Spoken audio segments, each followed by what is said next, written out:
So listing agreement, we've covered this before, but to log in the CAR, you go to car.org, right? car.org.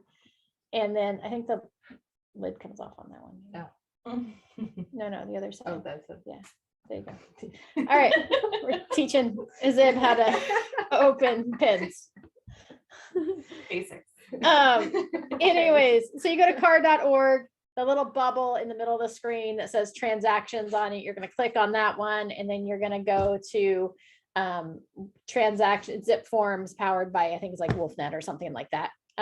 Click on that, it'll log you in if you're not logged in already, and then there'll be a little yellow button on the bottom right of your screen. You're going to click that, which will open up a new window for zip forms, and it'll look something like this. Yours may default you to the dashboard. You can get to transactions just by going here. To create a new listing, you're just going to hit new. You're going to hit new listing. We covered this the other day, and then it'll ask you for the type of listing, which for the most part, it's going to be residential, but it does have some other options. Like if you're going to do a condo or multifamily or something like that, you could choose that. But for the most part, it'll be residential, and you're going to name it. Most of mine, I name for my listings the name of the address for which I'm going to sell. Okay. So we did this the other night when we opened up and showed you what documents I also include with my listing agreement. So I do have templates set up, which we will cover templates probably next week. We'll add that to the list of how to set up templates. And there is a video in the agent training spreadsheet that does show you how to set up templates as well, but we can talk about that as well. So on Tuesday evening, we covered all of these additional forms that I include with my listing agreement.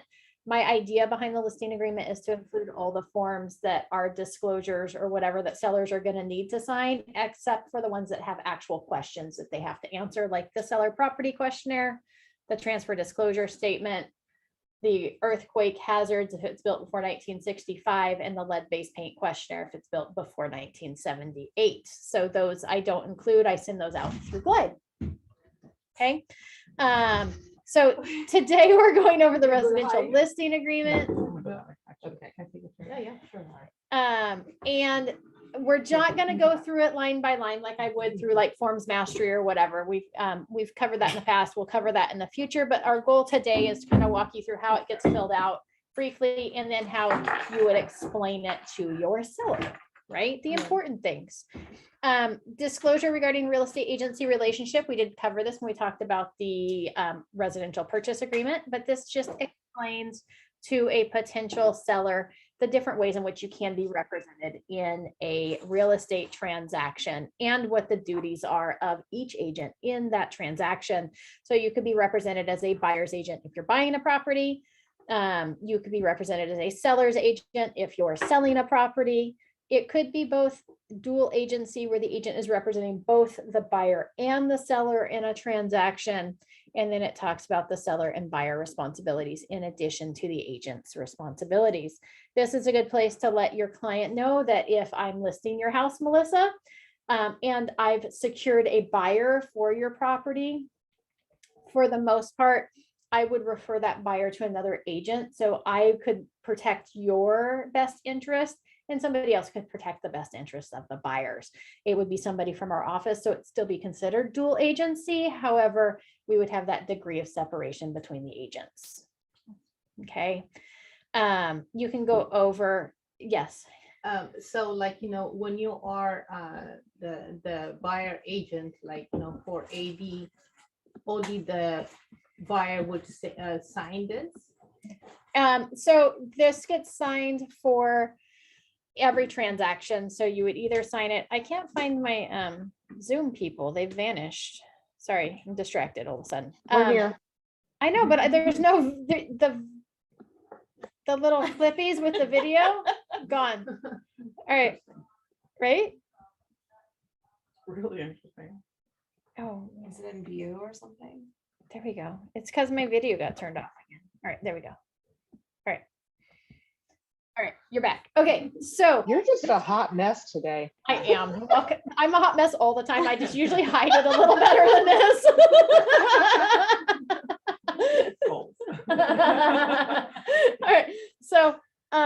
this agency disclosure gets signed either with a purchase agreement, with a buyer broker agreement, with a listing agreement. It always just outlines the way at which you can be represented. It only gets signed by one party. So when we're signing it by the listing agreement, the seller signs it. If it's a buyer representation or a purchase agreement, just the buyer signs it. Okay. Okay. There you go. Agency disclosure. You can always outline like, hey, like I'm representing you as a seller's agent in this transaction. I'm going to list your property. So my responsibility to you is to use diligent exercise of reasonable skill and care and performance of my duties, a duty to honest and fair dealing in good faith, a duty to disclose all facts known to me materially affecting the value or desirability of the property that are known or within the diligent attention of my observation. I'm not obligated to reveal to either party confidential information obtained from the other party that does not involve the affirmative duties set forth above. Right. And then I will also, you can always look in that too, that part of the transaction is I have to do a visual inspection of the property. I usually do this right about the time that we enter into contract. That's part of my duties.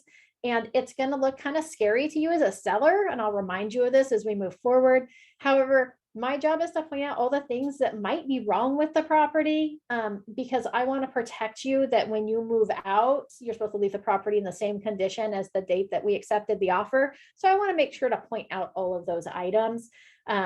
I've never lost a buyer over an agent visual inspection disclosure, but I am kind of nitpicky on your property. So just a heads up on that, but it's in your best interest and to protect you as the seller. And they go, oh, okay, great. Because they really don't like when I turn in their agent visual inspection disclosure. Just like, you said there was a spot on the carpet. I'm like, well, there is. Do you remember spilling your coffee there? You said there were nicks and scratches. There are, and I want to point those out because I want the buyer to realize that those are there so that they don't, after the close, say you caused those when we were moving, right? Sure. All right. So that's kind of more of the angle which you take it as just the standing versus like, I think for someone they would come in feeling like, oh my gosh, she pointed out that crack and now they're going to be like, there's foundational issues, like that type of deal. So it's just really more nitpicking for It's really nitpicking. reassuring Yeah. them later. Yeah, like when you get a rental car and you like go around and Yes. say, this was here, Yeah. this was here, this was here. Same idea. Exactly. Same idea. The Dude, second. I'm all taking pictures of it like What's this that? was here. Yeah. Yeah. So, Catch me buying a car in Hawaii. Uh-uh. so the second page of the agency disclosure is just all the civil codes and legal jargon. We just skip right over that. I usually just explain it just like that too. Second page is just the legal codes and jargon. We're just going to move on. The next one is the Fair Housing Discrimination Advisory. This just states that we are, equal opportunity. We don't discriminate based on any of the protected classes. I have a question on that. Yeah. I mean, I don't like engage with people like, but recently because of being in real estate, people, and then like you got neighborhoods and different things like that. And people, I'm kind of one of those like head nod, like, oh, okay. Like, you know what I mean? Like when people are like, oh, that neighbor side of town, or just like, like there's always a side of town, period. Like, and so how, is there like a key phrase or anything that you do to kind of get yourself out of that? Because, you know what I mean? We signed oaths that we, I wouldn't want to have anything coming back like, oh, she had nodded. She She was in agreement with what I was saying. I'm like, I just want you to be done talking about this because I'm not. All going right. to So engage with number you. one, it's one thing if I come to you and I'm like, hey, Melissa, I don't want to buy over there in that Markham neighborhood because it's a bad neighborhood. And you're like, okay, perfect. Yeah, absolutely. Well, I'll take that out of your search, right? I can show you how to do that on the map search where you eliminate a whole area. Yeah. So that's one thing versus when somebody comes to you and they're like, hey, what do you think of that neighborhood? Got it.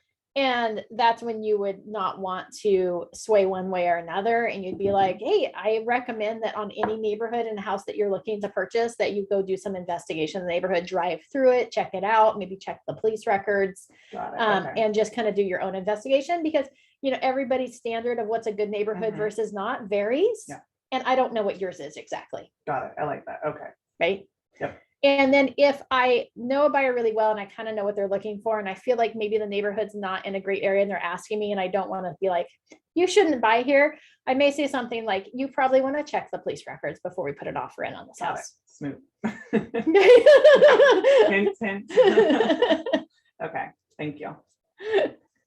If I know of like the older neighborhoods, like over there off Edwin and stuff, like some of those neighborhoods look kind of run down because a lot of them are still original owners and they're just old and they don't take care of their yards. It's not the same thing. So sometimes I will mention that on a neighborhood. Like if somebody's like, "Ooh, this neighborhood looks kind of run down," and I know that's the case, I'll be like, "Oh, it's a lot of original owners and there's some renters and they don't always maintain it as well." But you should definitely check the police records, right? Like make sure that you check it out because it's still a nice neighborhood. But I'm not gonna sway one way or another. So Like it, yeah. Yeah. Very neutral. Go do your try to be research. neutral. Always push it back on them. Yes. And that has more to do with steering and block busting than it does Yeah. fair housing, but Okay. same thing. Possible representation of more than one seller or buyer, disclosure and consent, just stating that I may have multiple houses listed at the same time, also representing multiple buyers at the same time. I'm going to market all of my houses equally, and all of the buyers have the same opportunity to view any listings on the market. Okay. The wire fraud and electronic funds transfer advisory. If you get any notifications that you're supposed to wire funds, always check with me first, because for the most part, you should not be moving funds anywhere. There we go. Then we get to the residential. Well, let's skip to the end of the residential listing agreement. We have two other supporting forms. One is the California Consumer Privacy Act advisory and disclosure notice. I'm really glad they made this only like a half page now instead of 2 pages of stuff that at the end it gets to the bottom and was like, we don't adhere to this. So anyways, it just lets people know that they're going to have information collected during the home buying and selling process, and that information does become public record. Okay. That's the bottom line. The other one is the seller's advisory. It's a 2-page document, again, at the end of the listing agreement. And this just outlines the seller's responsibilities with diligence in disclosure, material facts. So it just talks about, again, that they are required to disclose any information they have regarding the property. We'll go further into this in detail of what you should disclose in the disclosure information advisory, where it outlines exactly what you should, but just know that you have to disclose any information you have that may affect the desirability of the property. So we're not just talking about like something that doesn't work right. We're talking about where the property is located, who the neighbors are next door, all of that information, right? So that's what we go over. Karen lives next door. Karen lives next door. I did on Ponderosa. We had the neighbors have had some domestic violence issues, and so we had to disclose that. They seem to get it mostly resolved, but you know, you never know when they might have an issue again. Okay, so Amy, can you explain to us more about I think when you go down a little bit, this one, like if someone died in the house, oh do yeah, you tell to the buyers or yes, in the state of California, you're required to disclose. It's on the transfer disclosure statement. You have to say whether there's been a death in the property in the last 3 years. if it's not 3 years, you don't have If to? it's not in 3 years, you don't have to. However, bear in mind that if it was a highly televised death of some sort, even after 3 years, you may want to go ahead and disclose it. You have to disclose Bob is in the house so that they know. That would be one of those fine things. Right, so there's that gray line there, but it does somewhere in here, death and other disclosures. We don't have to, you don't have a duty to disclose where death has occurred more than 3 years prior to the date of the transfer, right? So it's not required, but again, if it was like a highly televised thing, you probably want to because the neighbors are going to talk about it. You're probably going to get in trouble with that. That being said, in other states, you actually can't even disclose death in the property. Wow. Like in Idaho, they don't want to know about it, which I think is interesting. And you don't have to disclose why the death occurred, especially if it was like medically related. And most people just kind of want to know, like, was it a violent murder or suicide or like natural occurring, right? That's usually what people are concerned about. It does make a property less desirable. If somebody's died on the property. People have weird things about that. Just I'm saw all one on MLS and they just put right there. Yeah, on the you put thing it in that- but it was old age, like Yep. they put that there, so that it was like just up the front. Up in front, because people have weird things. I mean, I welcome the ghosts in my life, so I'm okay with that, but other I was people speaking of not so much. bobbies in my house. Yeah. Occasionally we smell cigarettes, smoke them up. It has to be something that Is this for it's the real? most weirdest thing, and it's yeah. I've lived there since 2013, and everyone I'm like, Bob's in the house. I It's love weird. that. Yep, I'm like, all I have to deal with is just a quick smell of something that not been fine. Like, but fine. it's very interesting. Oh, that's Yeah. funny. I've only had nice ghosts in my Yeah, life yeah. though, so that's why I'm like, oh, Bob, he sounds so Yeah, right? Nice fun. people. Make some Yeah. tea and hang out. So funny. All right, your residential listing agreement is not as long as the purchase agreement, thank goodness. It is the RLA, and you want the exclusive authorization and right to sell. There are a couple different listing agreements, one's exclusive and one's non-exclusive, so there's that'll get let in without me. Most of the time you're going to use exclusive. There may be some exceptions to that. On a non-exclusive, how that works is I've got a listing agreement to sell Melissa's ghost ridden house. And it only counts if I actually bring the buyer. Okay, if I don't bring the buyer, she finds the buyer or another agent brings a buyer, then I'm not going to get compensated for that. Okay, I have to do the marketing and secure buyers, how a non-exclusive works. On an exclusive, it doesn't matter who brings the buyer, how the buyer is obtained. Their child decides to buy the property. I've got this signed, I'm due a commission. Okay, that's why we like the exclusive. You're gonna double click there to put in today's date. It doesn't matter today's date versus like yesterday's versus tomorrow's. If they're going to sign it tomorrow, just put today's date on there on the date that you prepared it. That's really what it's asking, is what date did you prepare this, not what date was it signed. Okay, so date prepared. This date here is what we're going to use to reference on all other documents that reference the listing agreement, which there aren't very many. It's really just a modification of terms. Okay, same thing with the purchase agreement. This date, that's how it comes into play. Anytime you've got a reference the purchase agreement dated, which happens a lot more with a purchase agreement, and we're referring to this date in the upper right-hand corner of the first page of that agreement, not the date that it was signed or the date that it was ratified or anything like that. Okay, we are going to put the seller's names here. Okay, you're gonna put KW Vaca Space Valley is the broker's name. That's anytime we see broker, that's what we put. And you're gonna put a beginning date and an ending date here. Beginning date could be today's date. Okay. In fact, I recommend that it's today's date. Just double click and put in the date. The date that it ends, oftentimes I have mine kind of end. You could go 6 months, you could go 3 months, you could go a year, but oftentimes I have mine kind of all end on the same date. That way I know that all my listings that are currently outstanding, if there are any, are all going to expire on like June 30th or January 31st. It just makes it easier than having random dates throughout the world. Okay. You can decide how you want to do that. You can So it's like paying your taxes. boom and boom, right? Done. Property tax. I know that if I got anything else I need to sign extensions on or send them on their way. Yes. I'm about to send one of my listings on their way.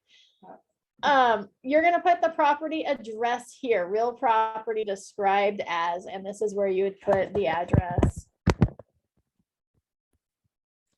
There. Down here, we're going to put the county situated in, city is next, Vacaville. If we tab through it, you just hit the tab button, it will take you through each of the things. Oh, well, we'll come back to that in a bit. And then the zip code 95688. Okay, here's where the parcel number is going to go. To get the parcel number, you can look up an old MLS listing. You could go into the tax records, which you're probably going to need anyways for your square footage and lot size addendum, which will give you the APN number, the parcel number. Okay, it's going to be like a weird, like a 1, 2, 3, 1, 2, 1, 2, 3, 4 ish number. Hey guys, Social I really Security. thought she was saying the numbers and writing different numbers. I was like, we gotta get Amy checked. Oh, that was fun. I was just doing the number, the Yeah, groups no, of I numbers. figured that out by the fourth round, but oh my gosh. Third round. Okay. All right, sometimes at the end of the APN, there's an additional like 4 zeros, put in those 4 zeros. Because it Oh, hates me. cut off. Oh, here. There you go, 4 zeros. just random stuff, okay? Interesting. If it's a manufactured or mobile home, you're gonna check this box here, or if the property is being sold as part of a probate, conservatorship, guardianship, receivership, you're gonna check these boxes because you're adding an additional addendum, either the mobile home purchase addendum or the probate guardianship, that one, okay? So you check one of those boxes. It's gotta have a listing price to be valid. So if you're like, hey, we're getting this signed today, but we're not going on the market for 3 months, we're just gonna put in a conservative number of where we think we're gonna list it, if we were listing it today, right? So that may be like, hey, if we were going on the market today, I told you there was a range of 600 to 620. We're not going on the market today. So what I'm gonna put here is I'm just gonna put 600,000 here. And then I always put this, we're gonna reevaluate this. So within 2 weeks of going on market of our on market date, we're gonna come back and reevaluate this based on the current market. I like to be conservative here because I would rather be able to bump it up than have to bump it down. Right? Yes, Sam? Do we do an addendum to the listing agreement if you change the price?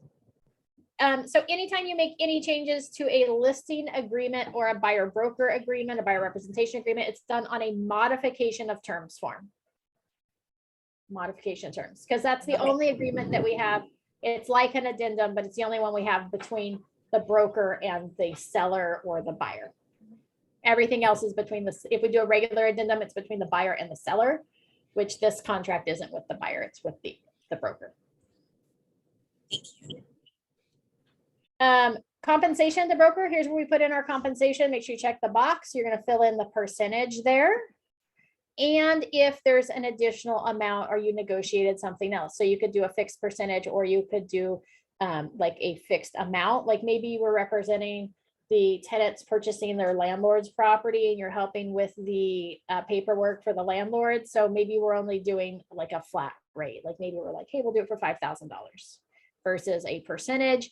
If you go below 3, which one is it? It's the listing. If we go below 4% on the listing, you have to get approval from the broker. I was gonna ask, so if you put a dollar amount, it cannot be less than 4%, no matter what. You just have to get approval. Got it, okay. And the reason we say 4% is that per our contract, well, we're not supposed to offer less than 2.5 to a buyer's agent to be competitive in this market. And per our signed contract with Keller Williams on a listing, you're not supposed to make less than 1.5%. So 1.5 and 2.5 put you at 4%. Now, obviously, if you're representing, there are special cases, most of the time we approve them as long as it doesn't mean that we're knocking down the buyer's commission too much. Okay, but if you're representing both parties and stuff, then there's always exceptions to the rule. So you can put in a flat rate here, and then there's an and line. So if you're gonna do 6% and $800, right? You can put it in there. So like you might be like, hey, sure, seller, I'll reduce this down to 5% for you. However, we're also gonna have this transaction fee that we're gonna charge, which is gonna cover the cost of my transaction fee I have to pay at the office and my transaction coordinator, because I'm not willing to take less than 2.5%, right? And do you have, I mean, you're saying $800, you don't have to type that out, like what it's going to? You Like, don't, never call it an admin fee. We're not allowed to charge admin fees, so you could call it a transaction fee. I mean, could you leave it with 800? You could just leave it at 800 and then Okay. walk them through that. Okay. My experience in the most part is if you don't talk about the commission, it doesn't actually come up. So everybody's like, oh, what do you say? That's like where everybody's focus is, but oftentimes people just kind of move on through it. Okay. Hold on, wait, now you're gonna have to give examples. So when you're sitting there, you just like breeze on through. Don't even Most point of out that the time, 6%. we just talk about the list. When I'm at that property, we're just Uh-huh. talking about the house and getting it on the market and the time frame and their why and where they're going with that. I usually send this over after, Okay, but got even it. so, I'd have it pre-printed and walk them through it. Most of the time, I just, we may touch on it. It's 6%, and as of that, we're gonna come down here and fill in that we're gonna give 2.5% to the buying agent. Got it. Or I may say the compensation or whatever, the commission is 6%. And as the most time we've already had the conversation, or we just kind of skip over it, or like I said, 6%. And of that, I'll pay for all your professional photos and all your pre-listing inspections is all part of that fee. So it's kind of an all-encompassing fee for you. It also, in the state of California, the sellers always pay the buyer's agent for bringing the buyer. And so part of that gets split off for the buyer's agent as well. And they're like, oh, okay, that makes sense. Got it. So they're not, I think that would be my thing if someone's seeing and be like, how do you use two numbers? So that's the Like- number one thing. Number one question I get when I DocuSign listing agreements over are, I see it says 6% and 2.5. Is it 6 plus 2.5? Or is that part of that? And it's always like, that's part of it. And they're like, oh, okay, right? Because then they've had a heart attack. They've already thought, oh my gosh, it's 8.5%. And now I'm telling them, no, it's just 6. And they're like, oh, okay. Cool. Winning in their books, okay. Amy, Yes, question. So you pay for the inspections? I do. Oftentimes I pay for especially at 6%, I'm going to pay for the pre-listing inspections, the basic ones, and then the pictures. That's your choice. I mean, it's That not is like a my choice. custom- No, Oh, wow. I should make sure everybody knows that. Yeah. You get to. you get to have choose. It's your business. You can decide what to do. At 6%, I'm making 3.5%. Mhm. So I can afford $1,000 in, That's what I was gonna ask, like, Inspections. with all of that, what is like, I mean, photography, what, $500 or something? not even, Not even, so 300. 300, okay. and 300 then- for photography, maybe 500 for a home inspection, and then a pest inspection at 150. Got it, okay. So So, when you look at it that way, it doesn't sound so daunting, like, Right. you know, like you're giving up that much longer your money. yeah. Okay. This just says this number here, you want to fill in a number here. This is 90 days, that if we decide we're canceling this or it expires, this is within 90 days after the expiration of the cancellation. Any buyers that come into play that have already seen the property, right, that saw it during the listing period, I would still be due a commission. So a Zib can't come in and cancel my listing agreement tomorrow after she had a showing yesterday and then go behind me and talk with that buyer and put it into contract herself. Okay, we do have to show them a list of who showed the properties upon cancellation in order for that to be valid. Question. Yes, So, I understand on the buyer side, when you do, home inspection, place inspection, it's just, to know, or to negotiate with the price. But on the other side, on the seller side, what's the benefit? what's the benefit? All right, so in the Bay Area, it's just common practice that the sellers have inspections done before we go on the market. In the Solano County area, it's like 60-40. 40% of the time we have them done, 60% they don't. And as you move into Sacramento, it's like 0. We'll say like 20% they have it done, right? The benefit to the seller of having inspections done up front is, number one, it helps them with disclosures, right? Because now we've had a professional come in and go through the property and catch anything that my seller has forgotten about to disclose. So that the likelihood of finding something where there's a failure to disclose issue is going to be much smaller. Number two, we've eliminated the act of surprise, right? We've already had the inspections done. We know what the pest inspection saying needs to be completed. We know what the home inspection saying.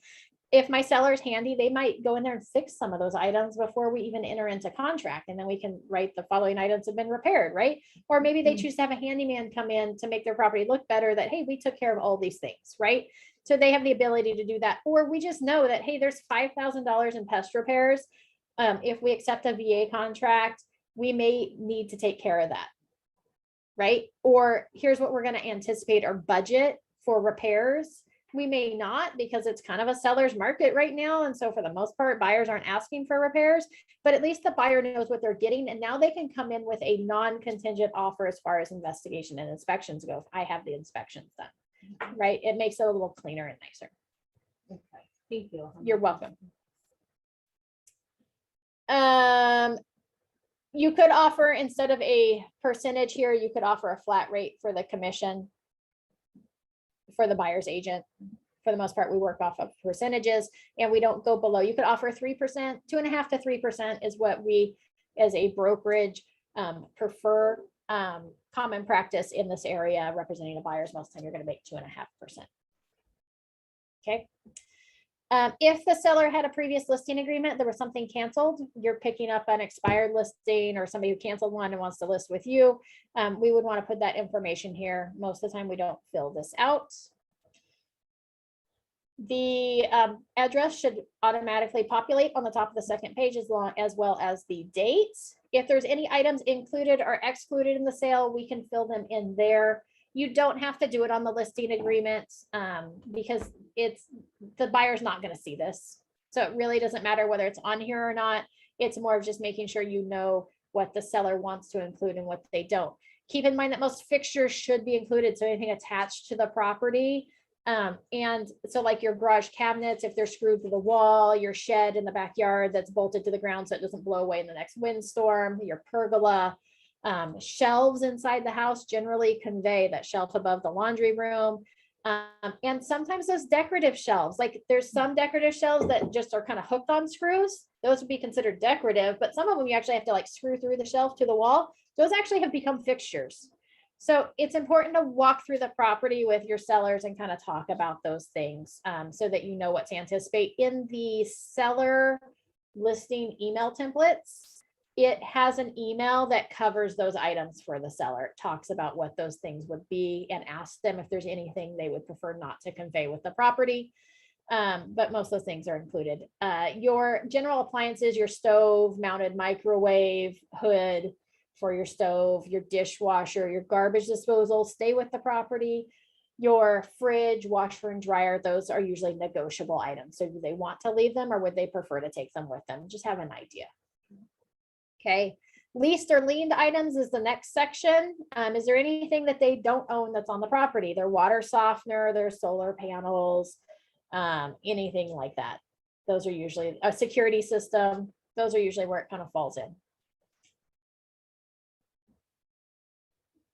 Here we just talk about the multiple listing service that, hey, we are a professional real estate agent. You're going to get the most exposure by listing your house in the MLS. Our primary MLS is the Barry's MLS, and we will be listing your property in the MLS on the active date, right? So that it gets thrown in front of the most number of buyers possible. In addition to that, it's also, we're going to syndicate it out to all of those other listing sites, those Zillows, those realtors, those homes.com, anywhere, other agents' websites, it's going to go everywhere. So you're going to get the most play possible, right? If we are also a subscriber to MetroList, we're also a subscriber to like Contra Costa. So really any MLS, you can update it here based on the primary MLS for the area. Okay.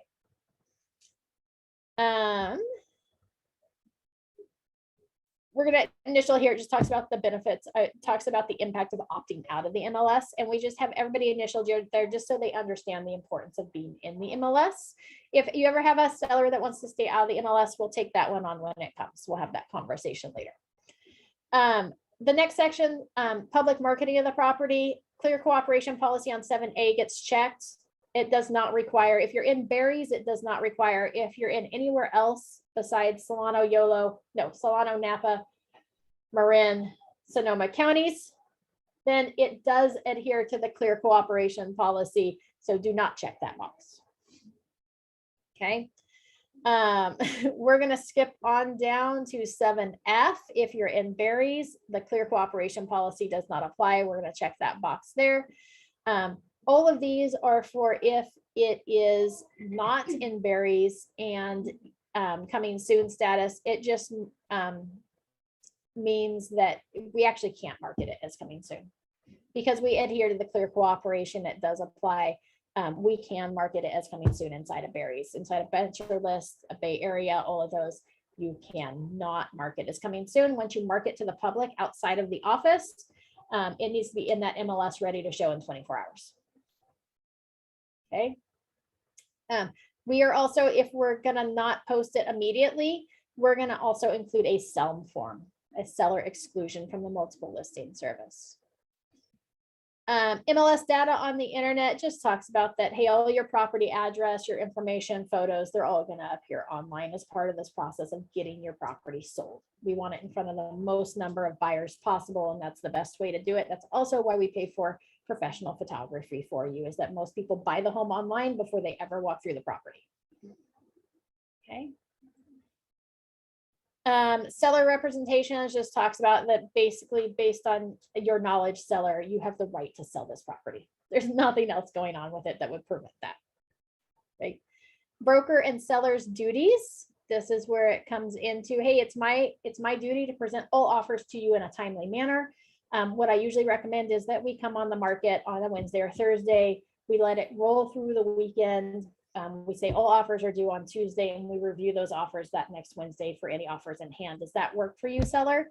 Yeah, perfect. Then that's what we're going to do. That's what's going to be timely manner the first week that we come on the market. After that, if we haven't received any offers, then we'll submit offers as presented or as received. We'll present offers as received.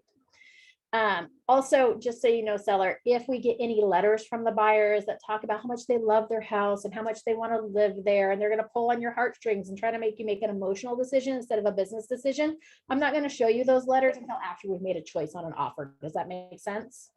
They go, yeah, absolutely. Right? That's the buyer supplemental. You do still show the letters? I do not. Right, let's see, Well, right? after we make a decision on. But after. then After. You're like here. and Yeah, then their here's the heartstrings, you're like, oh God, but I'm they've so- already been in the I'm so decision, glad we right? made Okay, this decision. But you still are giving them. to them. Yeah, I will let Okay, them- Just not to help make that That decision. decision. Got it. So we can show the letters or we can't, or like my buyers like have been asking people like, I know you said like not like maybe possibly show letters, but like we really want to like show a letter. And I know So- I've seen like on MLS some agents will write like please don't attach the letter to it. Yes. So if there's instructions in the MLS that say don't send buyer letters, then we don't send them. If your buyer's like, hey, I really want to write a letter, our default on our listing agreement is that the buyer's agent isn't gonna, or the listing agent isn't gonna submit those. However, I never discourage somebody from writing a letter. So if they want to write a letter, I'm more than happy to submit it with their offer. Okay, most people don't Okay, read gotcha. this. Most agents, especially inexperienced agents, they don't actually read the contracts. They don't know that the default is that we're not going to submit letters. So sometimes they'll go ahead and submit letters because they think it's cute and neat and really fun. It'll help my seller make a good choice. No, we're business decisions, but I always submit them if my buyer wants to. Amy, Yes. back up on section, sorry, I should have asked when it was here. D1 for the 2.5%. Oh, yeah. How come some people do 2? Is it just preference or are they just being cheap? They're being cheap. Okay.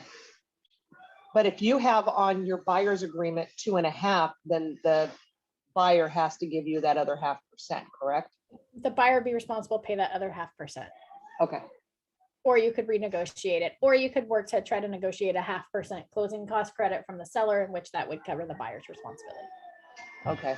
And then so the seller would be getting 4% and we would be getting 2. So is that how it would work? Not generally. Oftentimes if you're offered 2, it's probably because they've negotiated a 4%. Okay. Got it. Those fun. Those bums. I'm only offering 2 on my house, just for the record, but it is at 1.25 million, so you'll be okay. All right. I don't remember where we're at. We're coming back down, seller representations, brokers' duties, buyer letters, investigations and reports. Here's where you would mark what you're going to do before the property hits the market, what kind of pre-inspections you might want to do. I recommend at the very least a structural pest, and then that professional photography gets done. And then, like I said, most of the time now I'm trying to squeeze in that general property inspection too, just so we have it on file. But most of your stuff's going to come up in that structural pest report.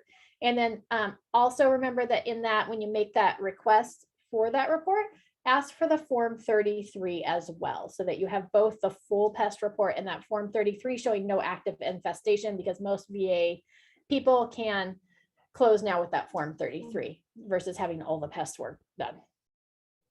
Can you just request that form? Yep. Like they'll give it to you during. Yep, when I order the inspection, I ask them for both the full inspection and the Form 33. Got it. agency relationships, right? This just says that, hey, we disclosed what kind of agency relationships, possible dual agent with buyer. We've already covered this. So most of the time I just reiterate that this is what we talked about on the agency disclosure above, the different ways you can be represented.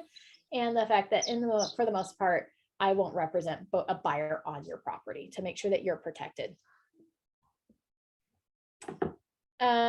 Security, insurance, showings, and audio and video. We aren't responsible for anything lost. We let them know. Usually, instead of like highlighting that portion, I usually say for showings, we use an electronic lockbox that you actually have to be a licensed agent to get access to, and it tracks who shows your property at what time they accessed it, what time they left, and so we have a full record of everybody who visited your property.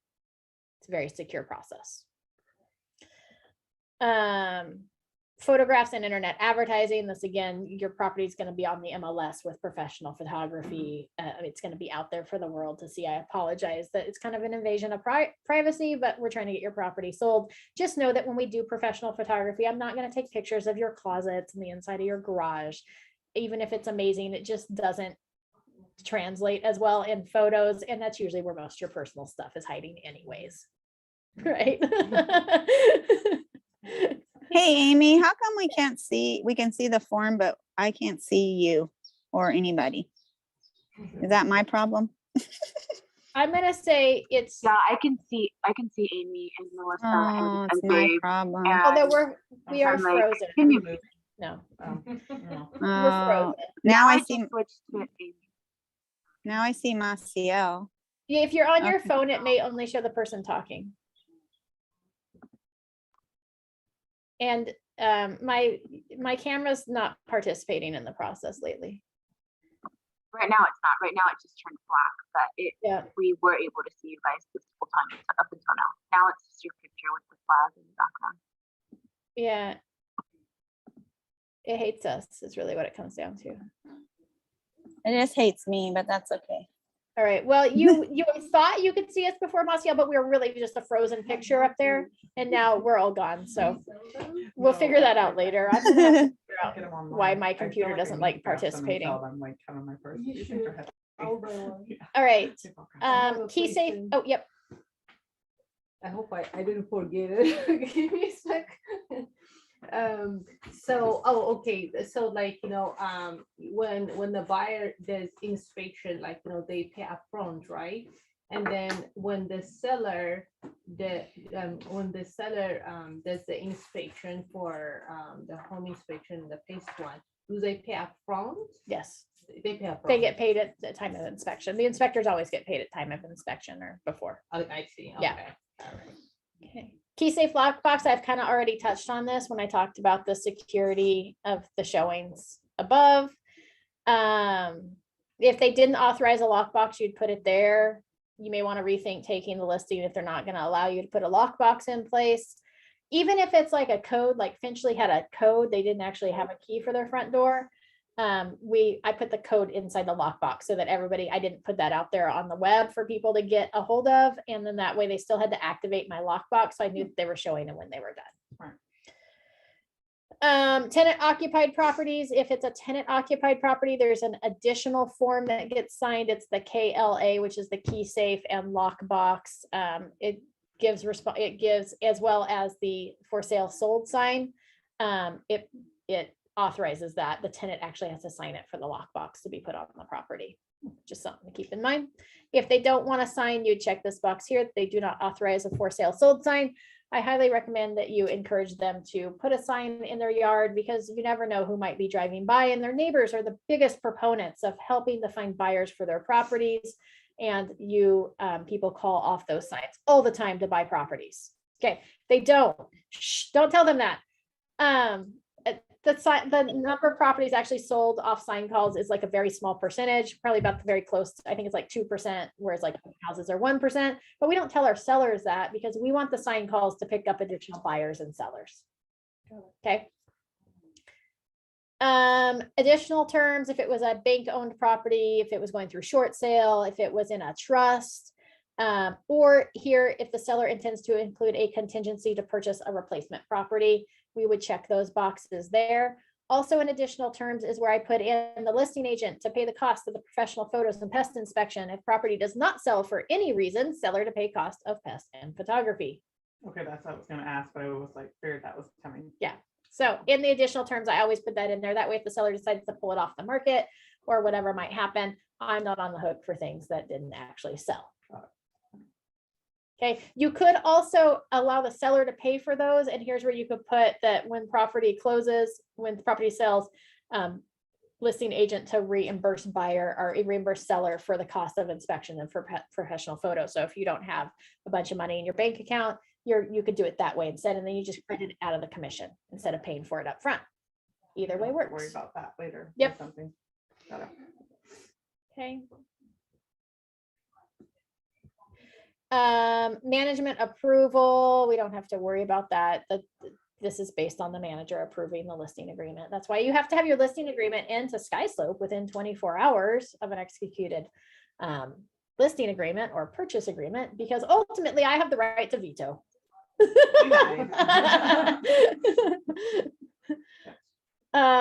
Dispute resolution, if there's any disputes arising between me and the seller, me and Mr. Seller out of this, we would go to a mediation of disputes. We would take it before a panel of people that would help us come together and make a decision. If it's a representative capacity, right? So if it's in a trust, an LLC, if we have a power of attorney, anything like that, we would check this box here for the representative capacity, just saying that the person who's signing has the ability and the power to sign on behalf of whoever it is that's on title to the property. And we want to make sure we get a copy of that document that proves that, not just that we're allowing people to sell other people's houses. Okay.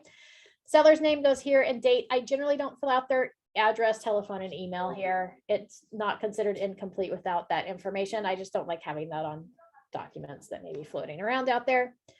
If you have more than 2 sellers, we would do the additional signature addendum, right? So only 2 sellers are going to sign here. If there was 4 sellers, I had 4 sellers at one point, then we would do an ASA form for the additional 2 signers. We usually put our high C people, those ones that like to read all the details and go through everything and sign things and are diligent and actually checking their email here where they have more documents to look at and review, and the other people just have one that summarizes it and signs it. Here's where you would put the broker information again. So KW VACA Space Valley, DRE license for the brokerage is 02009421. Certain street, and then this was where your name would go. If there's a co-agent, you could also put that information there. If you were selling this property, maybe the buyer or the seller, the buyer and seller, maybe the sellers are going through a divorce and the wife wants real estate agent from Coldwell Banker and the husband wants you from Keller Williams. You guys can come together and list that property together. It doesn't happen very often, but it is potential. And so if you had 2 brokers with different companies co-listing the property, you would check this box here, and there's an additional form that gets included as well. Any questions? Not super scary? Not super hard to explain to a seller. We don't have to go through every line. I'm gonna have that video playing in my ear while I'm saying, okay. Oh, hold on one second. Oh, we talked right here. Oh, boy. And it's only 5 pages. The last one's really signatures, so it's not super scary. And how long did it take you to be able just to go through, like, when you, I'm remembering my process to me, and it was just like that. This is, and I'm like, oh, sure, you know, me, I'm gonna be like line by line, like, you know. I do not, that was a long time so ago. many I moons. don't remember. Man, okay, I don't remember. like 10 times you gotta have it down, like something. We also didn't have DocuSign, so everything had to be signed in person. So I got really good at reading things upside down. Oh, yeah, see? Yeah. That's interesting. So you send this off via DocuSign? Most of the time. Oh, Most of my sellers are sphere of influence yeah. or repeat and referral Yeah. business. And so we usually go over, talk about the plan and when they want to list and what it looks like. And then I send them over the listing agreement. Best practices is you take it with you and they sign it at their kitchen table while they're standing there so that you make sure you get it secured and done. Got it. Okay. But you could send it via DocuSign. You can. Now I'm all like, oh, Zoom and read the notes. Yeah, you could. You could Zoom call. A lot of agents have switched to Zoom calls for Right. listing appointments.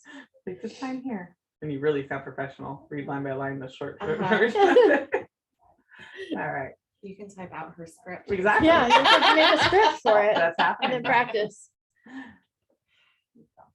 Heather's got us looking at the overhang. It's a very pretty sky Ooh. and overhang. Sorry. Why are you sorry? It's beautiful. We're I'm in enjoying a the bit, sky. I'm trying to check my to-do list, but hey, Amy, they just signed. So woohoo. Done with that mess. She put her Now on to the, Sacramento listing in the contract. Yay! Yes. And I will say, Heather, Huh. we put together a small counter. We were expecting kind of multiple offers. It ended up just having one offer, which came in above asking. So Nice. it's still where we expected to kind of end up. And we countered them, just some minor details, like in the MLS, it said that it was going to be contingent on the seller's purchase of replacement property, and they failed to include that as part of their offer. I mean, she kind of alluded to that in her email, but it wasn't in writing, which means it doesn't exist, right? If it's not in writing, it doesn't exist. And so we countered them back with that. And then the agent came back last night, and was like, well, my buyers aren't going to agree. She'd already told us how much she loved this property, and that her buyers needed this property. They live around the corner. Their parents are in, Oh, yeah. they're attached to this property. Big Okay. lies. And she Yeah. came in, like, I don't think my buyers are not going to agree to this, you know, you're going to have to pay for their rate lock, for an extended rate lock. Oh, boy. And Heather's like, Amy, I just want to call her bluff. She's lying, right? And I go, yeah, she's lying. So she called it. And so they signed the counter. Yeah. But she knew. Yeah. She goes, Amy, I don't know what I'm going to do without you. I said, you knew exactly what to do in this situation. You don't really need me. yes, Yeah. I do. Yes, I do. Awesome. That's exciting. Yeah. All right. Well, I'm going to then wrap up for today with that Okay. the listing agreement.